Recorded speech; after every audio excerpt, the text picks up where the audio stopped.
যে মানুষের কাছে তোমার কোনো গুরুত্ব নেই, তাকে তুমি সর্বত্র দিয়ে দিলেও প্রমাণ করতে পারবে না তাকে তুমি কতখানি ভালোবাসো। অন্যকে না ঠকানো মানুষগুলো অন্যের কাছে ব্যাপকভাবে ঠকে যায়। যে অনুভূতির স্পর্শ পেয়ে আমি নিজেকে সবচাইতে সুখী মনে করেছিলাম, আজ সেই অনুভূতিটাই আমায় বড্ড কষ্ট দেয়। আমি ঘৃণা করি তাদেরকে যারা নিজের ভালোর জন্য অন্যের মুখের হাসিটা কেড়ে নেয়। না জেনে প্রিয় মানুষটাকে ভুল বোঝো না, হয়তো আড়ালে সেও তোমার জন্য কাঁদে।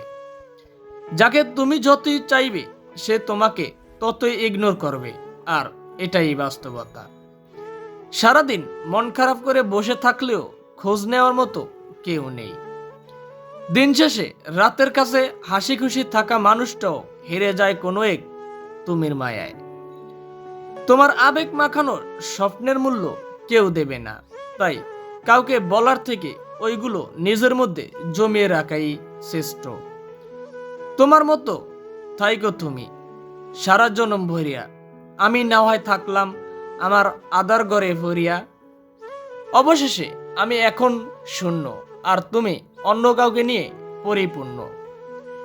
ফেরিয়ে আসা অতীতগুলোর কিছু মুহূর্ত যদি ভুলে থাকতে পারতাম, তাহলে আজ হয়তো নিজেকে এত অসহায় লাগতো না। দেহের মৃত্যু হলে সবাই দেখতে পায়, কিন্তু মনের মৃত্যু হলে কেউ ফিরেও তাকায় না, শুধু উপহাস করে। আমরা যার জন্য চোখের মূল্যবান জল ফেরি, তার কাছে কখনোই মূল্য পাই না। চাইলে সব অনুভূতি প্রকাশ করা যায় না, চাইলে সব পরিণতি মনের মতো হয় না।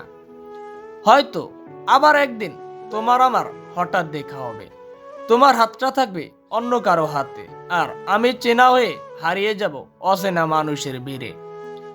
সময়ের ব্যবধানে কাছের মানুষগুলো অচেনা হয়ে যায়। সময় এমন একটি জিনিস, চাইলেও তাকে ধরে রাখা যায় না। কাউকে দুঃখ দিয়ে বেঁচে থাকার চেয়ে দুঃখ নিয়ে বেঁচে থাকা অনেক ভালো, কারণ কাউকে কষ্ট দিলে জীবনভর তার অভিশাপ মাথায় নিয়ে চলতে হয়। যাকে আমি প্রিয়জন ভেবে কাছে টেনে নিয়েছি, সেই আমায় প্রয়োজনের পাত্র করে দূরে ঠেলে দিয়েছে।